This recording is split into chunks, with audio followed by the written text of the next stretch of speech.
Great, finally. Hey, woohoo.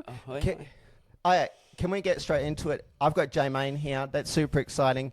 I just want to acknowledge that this is going to be a big gear shift for me mentally now because we've been doing stuff. We've been living our whole lives, like setting up equipment here, having big conversations.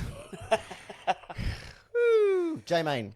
Jay Mane is, how can I feel like, so I want to give you an intro. Can I give you an intro and feel free to fix any of this. Jay Mane. This is perfect. Comedian. I'm getting compliments already. Comedian from Melbourne. Oh. I know. I knew you were going to have to fix this intro up because I've described you in that way before, and you've been like, Ryan, why?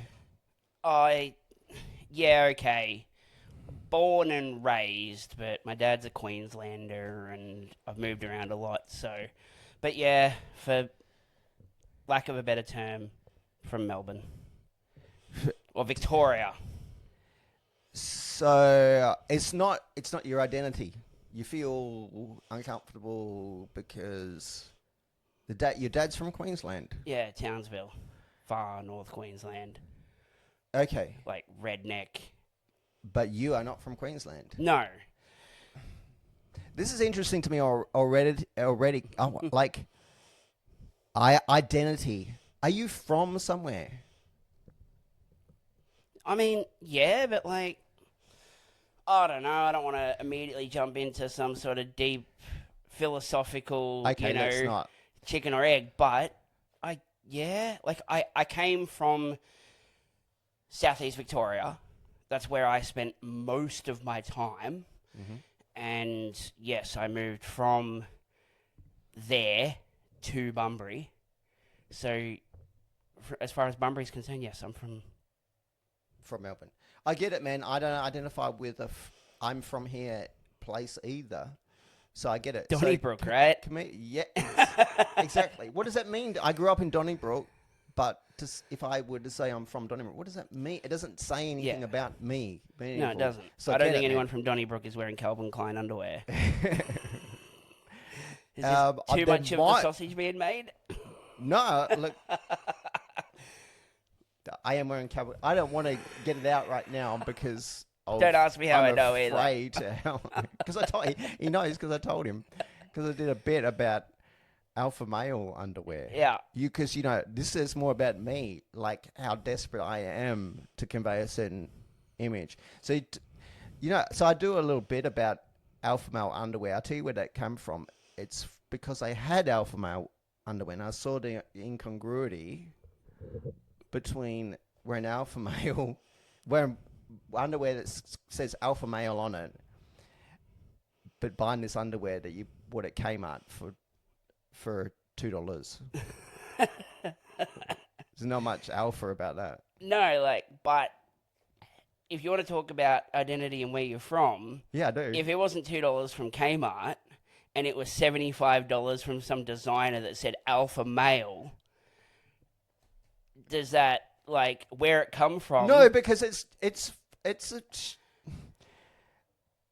desperate. Like it's a desperate attempt at clawing status from something written on your underwear. Whether it's I'm on board this ship with you. So it's about the naming as well. So comedian, what kind of underwear do you wear? Bonds. Oh no, step ones. Nice. Step ones? Yeah. What is that? I don't know. It's one of the ones online, online only brands, but they're really comfortable. They're stretchy and bamboo. So deliberately aiming yourself in the middle there. Not not Kmart. Yeah, not Kmart, not Calvin Klein. Strategic. The grey man. So you're a step comedian, a step ones guy. So, by the way, when you say online, it kind of sounds like Temu. No. They're ones where it's they're decent quality. I like them. They last a while. Okay. I'm sorry to suggest that Jay might wear underwear from Temu. So a step one's what Danny else? DeVito from Temu. You're a Danny DeVito Temu. Or Timu Danny DeVito? I don't know, man. Like, Danny DeVito now is like... Short, so fat, and bald? old, so old. Must be so old. You ever watch Twins? Oh, like in the 90s, yeah. Yeah, you did watch me. Are you Danny, Arnie? Yeah, you're really digging for the compliment there, aren't you? I'll set myself up for the opposite, actually. Hey, look, honestly, it fits. Like, if I'm calling myself Timu Danny DeVito, you're definitely Wish Arnold Schwarzenegger, aren't you? I'll take it. I'll take that. Can you do it? Can you do an Arnie impression? I don't want to buy this underwear. It says alpha male. Going to get a bit Scottish, there is no way. Like, you had to do that bad on purpose. Like, you tried to make that bad. You didn't try to do a good one on that one, did you? That is probably the best way you could have insulted me. By implying that I might have done that on purpose. Like, he knows I didn't. Yeah. Do you? No. Am I giving you too much credit? Like, there is no, like, if you were trying to do a good Arnie impersonation, there's no way it could have been that bad. The only way it could have been as bad as it was is if you were trying to do a bad Arnie impersonation. No, that's how bad I am. Okay, well, I'm sorry. Just effortlessly doing comedically funny, bad impressions. I'll take that, man. Maybe I'm going to start doing more impressions. You should have just said yes, and then it made you look like a, I just can't. I don't know. I just can't help but be honest. Like, not even get to the chopper. Like, nothing. Like, I can't do a good Arnie impression, but at least I know the line. No, I do an impression like a guy trying to do an impression. Okay. Which is what you were saying. Sure. Get to the chopper. It's not just the way it sounds, it's my face when I say it, right? Yeah. No, I'm with you. I'm just going to lean into this, man. So, people want to know about you. I want to know about you. Like, we're friends already, me and Jay. I feel like I'm still getting to know more about you in our real life. So I'm going to use this podcast as an opportunity to maybe ask some questions about you that I also want to know. But you also pretty much running a stand-up comedy scene in Bunbury now. Yeah. How does that feel? By the way, we do it together, but this is not about me. It is about Jay. No. How does that? But you running stand-up comedy running the stand-up comedy scene in Bunbury. What's it like? It's exciting, to be honest. Growing, I should say building. Yeah. Yeah. Yeah. I feel like it's the wording changes a lot. Yeah. Working with yourself and our other aspiring comedians. Fiona L. Ross. Oh, yep. Fiona, Ross, Nick, Francis. I feel obligated that if I didn't mention somebody like... And all of you, I get it. Yeah. Please write in. We want to say your name if we forgot. Yeah, blah, blah, blah. comment, subscribe. But no, it's exciting and fun because it's just the fact that it's happening.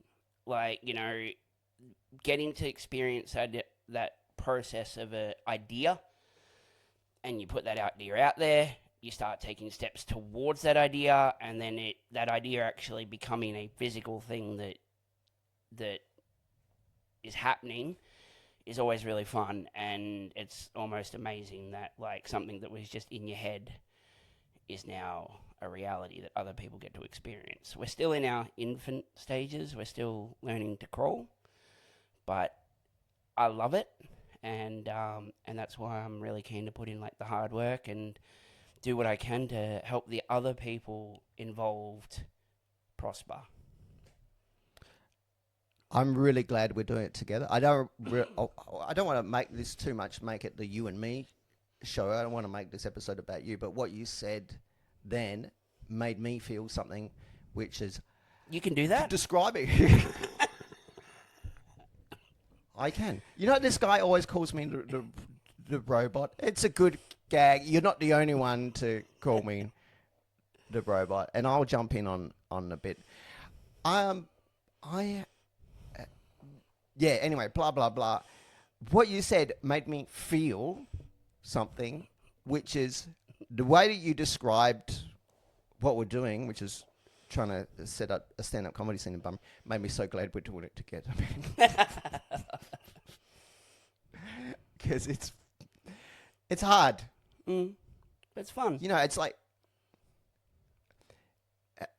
it's fun. Is it fun? Hell yeah. Like so sometimes, like, when people tell me how they feel about something, because of my robotic thing, sometimes disconnected from the way people feel about stuff, it's legitimate surprise in me that I have to check in, and I just feel like sometimes when I do that I'm trying to look for an angle or be antagonistic or something. I'm not. It's me genuinely trying to understand why someone feels that way. Really? Is it fun? What? All right. Let me help you. Why wouldn't it be fun? It's work. Technical issue. Just bear with me a sec. You guys, I want to acknowledge you guys hear that crackling and snapping. That's me fixing the connection of the microphone. There we go. Why wouldn't it be? It's work. People are difficult sometimes. I'm difficult sometimes, and just in case anyone in the group of people that we work with feel like Jay's difficult sometimes, I'm difficult sometimes, everyone is difficult sometimes for that reason. Why wouldn't it be fun?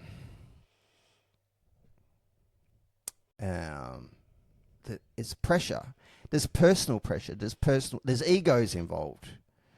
My own and other people's. Reasons why. Listen to me, how negative I sound. But to answer your questions, reasons why it might not be fun sometimes. So sometimes that, for me, that stops it from being fun. But I do it because, look, I get the satisfaction of building something as well. And some of the satisfaction for me is the joy of creating. So I want to be able to do stand-up comedy, and I'm creating the thing that allows me. So my selfish reason, I'm creating the thing that allows me to be able to do it.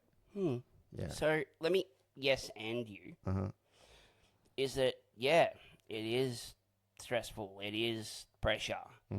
My question was, why isn't it fun? You did a lot of things that described it. Yeah.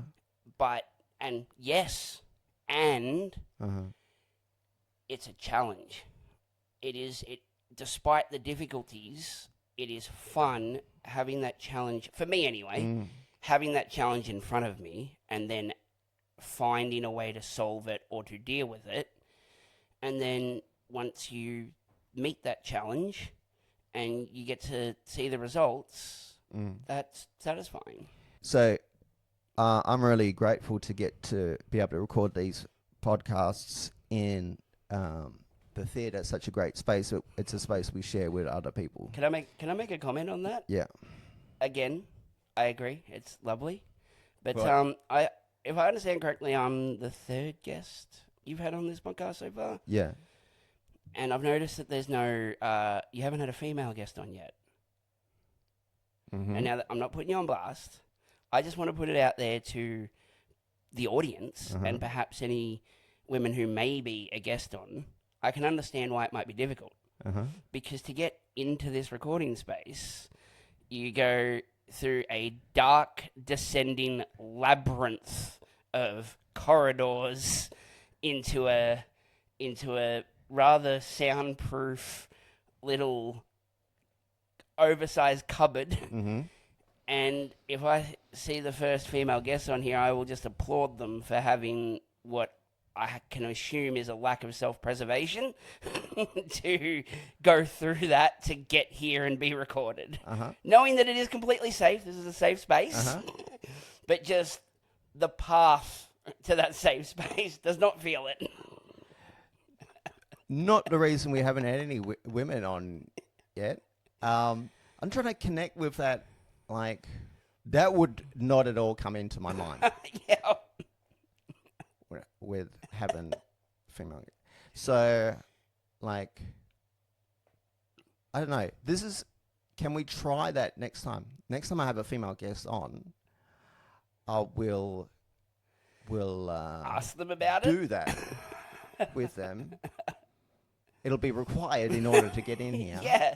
Yeah. Like just to give some context. Yes, we're in an old theater, and it's in a storage room, more or less, of the theater. So to get in here, it is down through the seating area, which is usually unlit because we don't turn the house lights on. Down behind the backstage and down through the green room and everything into this little space here. It's a perfectly logical process, but just in that moment of navigating an old theater through phone torchlight, you could see how it gets a little Blair Witchy. I'm not connected enough with a female point of view. Okay, fair enough. I probably shouldn't be claiming to be either.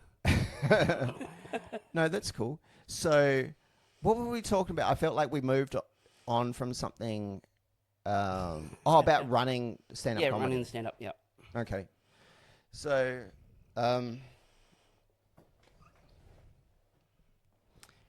those Calvin Kleins are riding up there, are they? yeah, no, it's this seat that sucks. I'm in the broken seat. I've given our guest a prime spot I love it. today. Can you do that? Jay is Jay is dressed. I helped Jay choose these sneakers out, by the way. Oh, I'm so glad we get to address that. I'm sorry. Yeah, we should probably, that whole Danny DeVito Arnie thing really was more of a art school Dr. Evil and Mini-Me. This reference I don't get. Art school. Dr. Evil. Because I'm like, is this like the drama? Yeah, the drama kid. Drama kid thing. It's funny that I've got that. You're not the first person to say that. Like, oh fuck! I've you know become what? an original. I'm a hack. Sorry. Yeah, no, it's like, I don't know. I think it's because I'm not a drama kid. I'm the nerd / druggy superhero. Like trying to get into stand-up comedy and improv and podcasting and trying to teach myself this drama kid type stuff. And I think that's why I give off that vibe. What? What are you thinking? Are you? What? You're basically creating a role-playing game character of the drama kid, and you're like trying to level up your stats. Look, and pick your skill set. Yeah. To start the game. Yeah. You're like, I don't have enough points to put into charisma. Yeah, I don't even take that as a dig. Yes. Like literally, that is literally how my mind works. And like bringing this back to fun, the fun of like running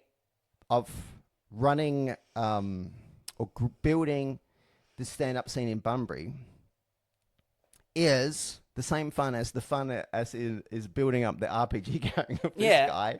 I'm like filling in those dots and choosing the like level up thing, skill tree. You don't celebrate your birthday. It's just character creation day. There's the fun of that. I really like those games, man. This connects to my nerdy aspect. I really like those kinds. So it is the fun of that. Like, so I kind of do relate to you, and you're talking about like you face this challenge and you overcome it. But I think that why I was a little bit like fun was the use of that word fun. Because for me, it's like for me it doesn't. I don't know if the feeling. I didn't think that for me the feeling was fun. It's more like the feeling of achievement. Like I built the building. I stand there and look at the building proudly for a minute, and then I go and build the next taller building. It's not I don't think it's the pleasure of fun. I think it's the pleasure of building, which I think it's different. Fun is like the fun of not building. It's like throwing a beach ball around at the beach, or do you know what I mean? What do you think?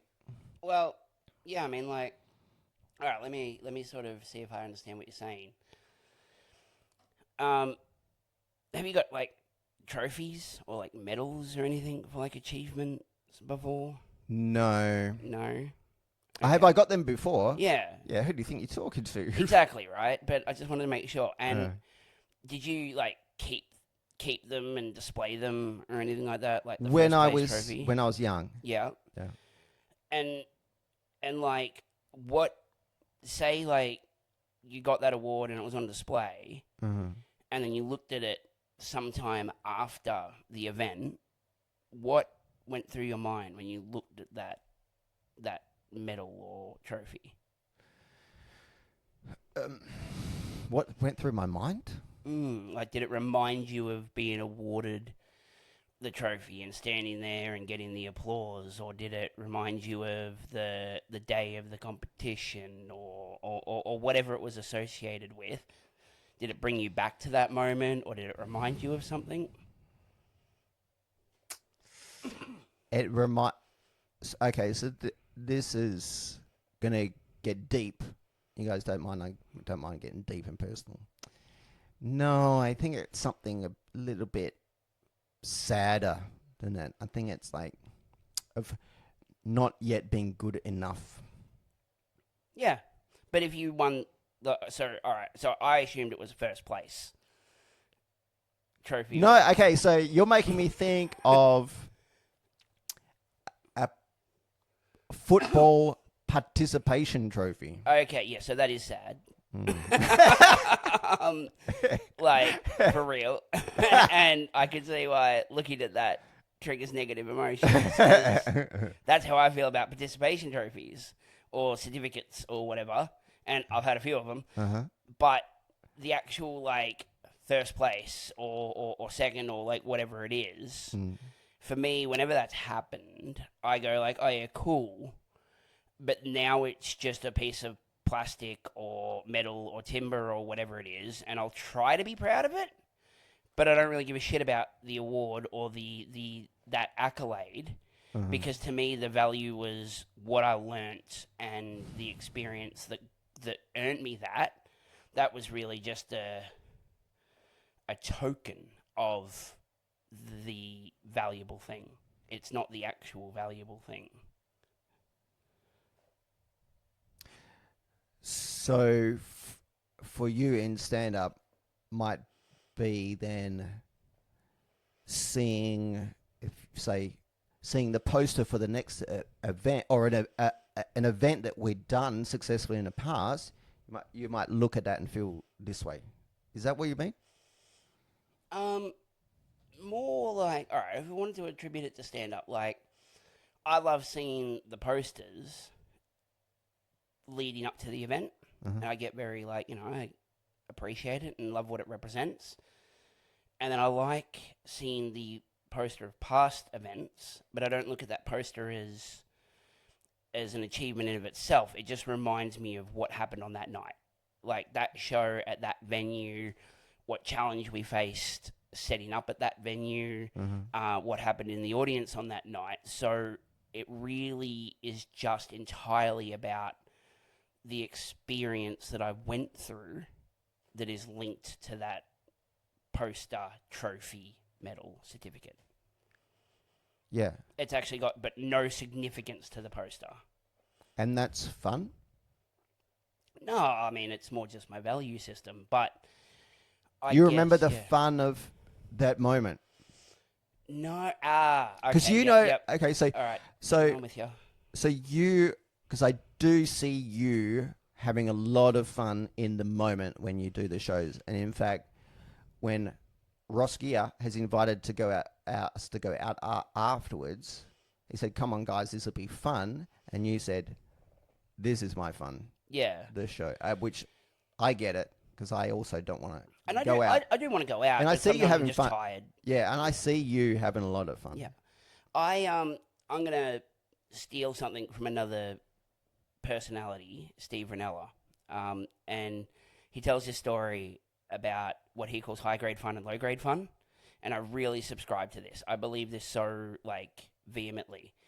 Is that low grade fun is something that is fun in the moment, but then really sort of meaningless afterwards, like a roller coaster. You get on that roller coaster, you go over the ride, you go, wee, that was really, really fun, and you might sort of think about it for the next couple of days, but you don't hold court at a night out with your friends telling the story of the roller coaster because it was a roller coaster. It's just, it's a fleeting moment. Higher grade fun is the stuff that is objectively awful in the moment, but then once you get through it, the reflection and the memory and the story of that experience opens up high grade fun that is with you potentially forever and keeps giving because you get to tell that story over and over again and you get to relive it and share it. That's to me the pinnacle of fun, which means you have to suffer in the front half to earn that high grade fun. Ooh, so what's it like as you're talking to see the expression on my face? I know, I'm wondering. Trying to, what's it like for, hang on. Testing, 1. Thanks for putting up with this, guys. What's it like for you guys watching to see my face? Because inside, sorry to derail the point, but I feel like my attempt to listen to you, I don't want it to be distracting, and it is genuine. Should I just, is it nothing?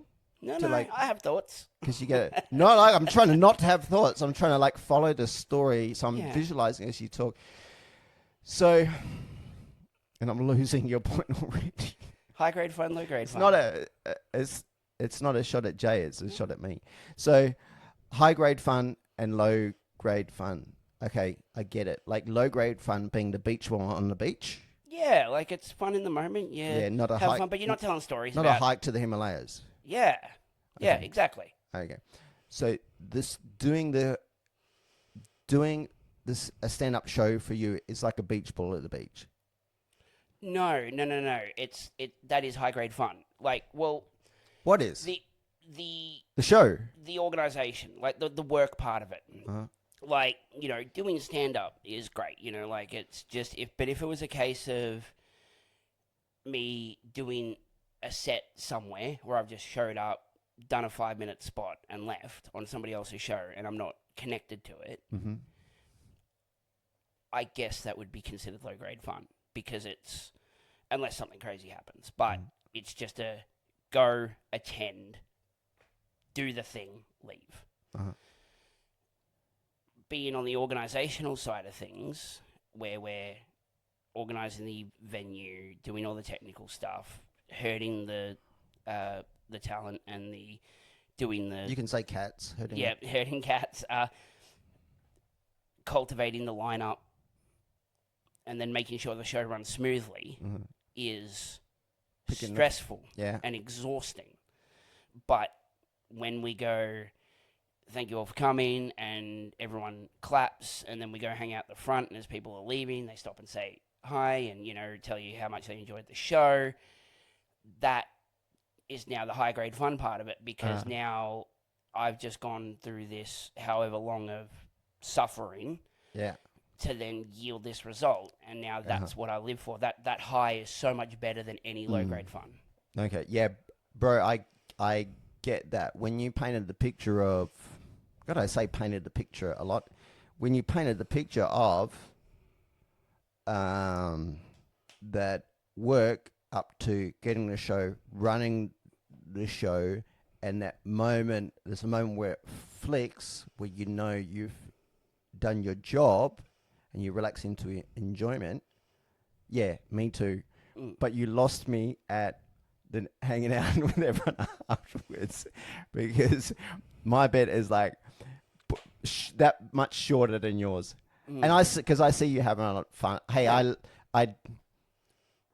love everyone, all the other comedians that we don't, but I don't want to talk to anyone. I don't want to talk to anyone. I'm spent, man. Yeah. I'm fucking cooked at that point. So it's great that you love to socialize in that moment afterwards. Yeah, well, it's like, people want to like pathologize, like, I'm an introvert, or I'm an extrovert, or I'm a whatever fucking TikTok psychology thing they want to attribute to themselves to. Yeah, do it, man. Don't like. No, okay, yeah, like, I mean, I like doing it because sometimes it's a good way to communicate things, but I sort of. And it's like fun. What the concept. fuck does Alright, anyone yeah, know what fair they're enough, talking fair about? enough. Like you hear like horoscopes, like they're fun. bro. You hear how many experts and idiots are talking on YouTube, TikTok, like they know shit. Fucking, let's just do it. All right, Go well, for it, man. Then, I would argue that people would label me as an extrovert, and I would say that I probably am because I'm quite comfortable jumping up on a stage and public speaking and doing that sort of personal interaction, and I do enjoy that, but it is taxing. So they say that like an extrovert gets energy from a social environment where an introvert is drained by a social environment and they need to sort of withdraw to recharge. And so I feel like, I can't do all social all the time. I need to be able to just go, world, I do not exist because I don't have the energy for it. Oh, yeah, you do that. You're good at that, like having your day off, phone off. Yeah. No reply. That's cool. Hurt my feelings a little bit the first time I counted it. Yeah. But then during a week later, when you explain it to me. But I need that. I can't be me. I can't be on all the time. It's good, man. So when, someone does go, oh, let's throw Jay at this thing and let him be the personality for it, I'm like, okay. But then, I need to be like, cool. But then part of that, though, is that if I'm in that zone and it's like, cool, well, like I'm burning that energy off, then I want to give it my all. So if we do this show and all that work's done and then we get that little bit at the end, like Ross wanted to go out, I want to go out and marinate in that fun because that tension's gone. Like the stress of the show has popped and now we just get to ride the momentum of that out. Like, it's like catching a wave. You just want to ride it in until that wave dissipates, jump off your board, walk in and go home. That's what I'm aiming for. But sometimes that wave's there and it's like I've got no energy to paddle and I just got to let that wave pass and then go home. You know what I mean? Yeah. Like I don't always have the power to catch it. But when I do, I'm super stoked and love it and here for it. That's cool, man. Don't worry, Roski only wanted to go to the Berlin. Yeah. Hit on drunk chicks. Yeah. I don't think we're missing out. What did you do when you were 26? I know, man. I get it. Yeah, I understand. I was very understanding because he asked me the other day, and I realized that I was very understanding of that moment, like because like you said, what did I want to do? Same thing. That was my fun. That's the fun of. God, listen to me being old. You landing somewhere in the middle. How old are you? 33. 33. Like exactly in the middle. Yeah. Yeah, and it happens.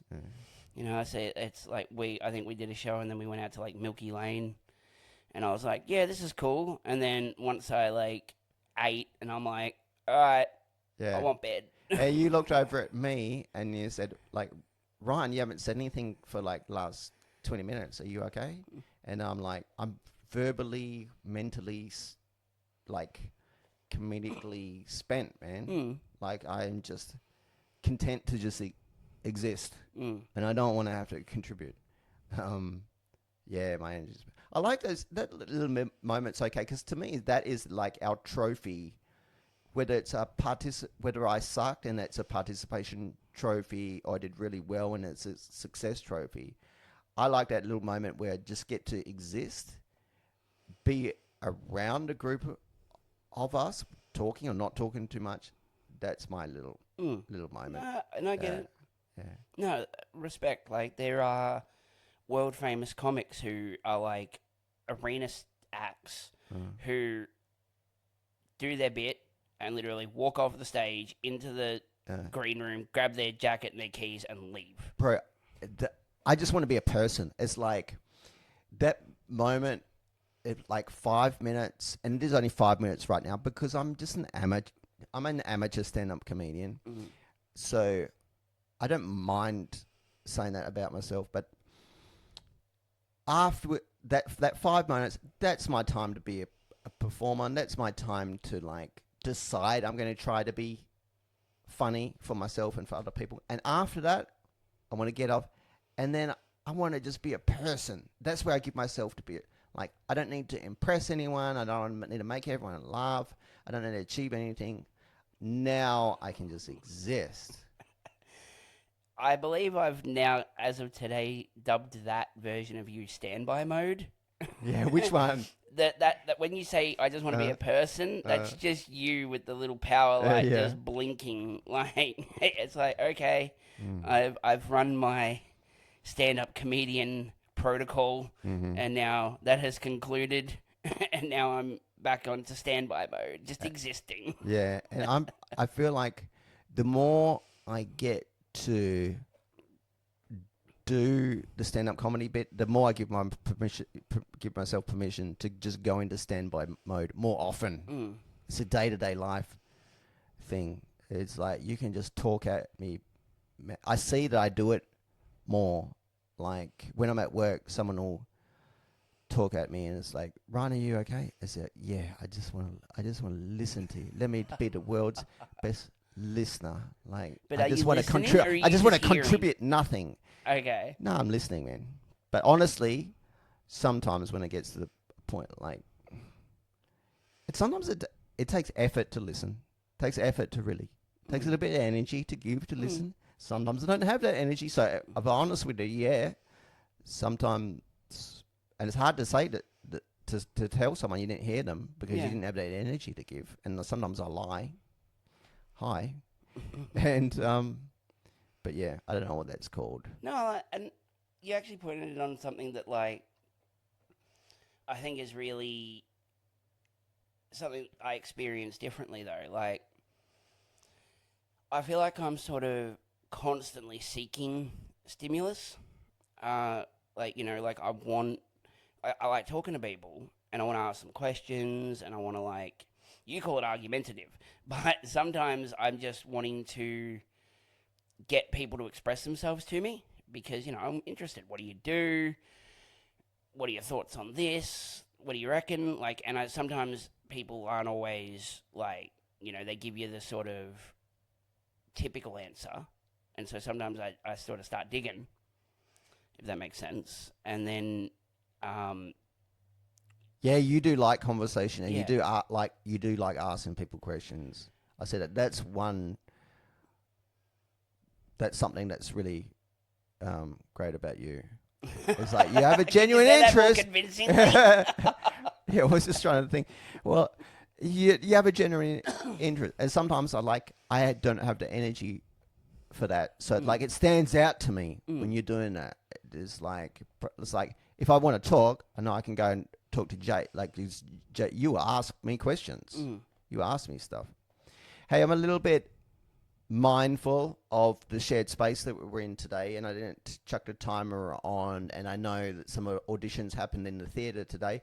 So in case I am stepping on some toes of audition time, I want to give the theatre a bit of a plug. That is, they got some shows coming up here. One's called Puss in Boots Pantomime. Check the website for dates, and another one's 9 to 5 that has auditions at the moment, and will be a show coming out here soon.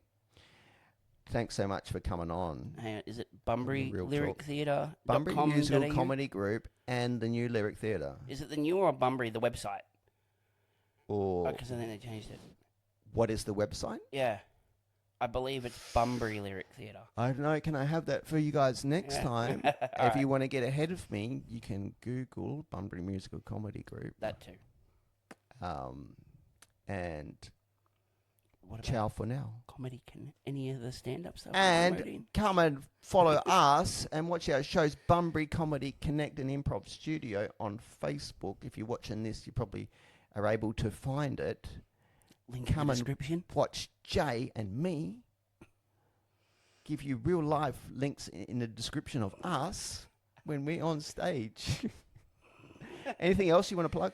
Yeah, this episode is brought to you by Calvin Klein and Step One Underwear, our sponsors. Maybe we might get a sponsor. I don't think for that, but maybe for Bunbury Kmart. Thank Jay, you very much. Thanks for having me. You're great. I hope that you come on again sometime. You guys do great too. See you later. Oh. You ready? Let's go. Real talk. That was real.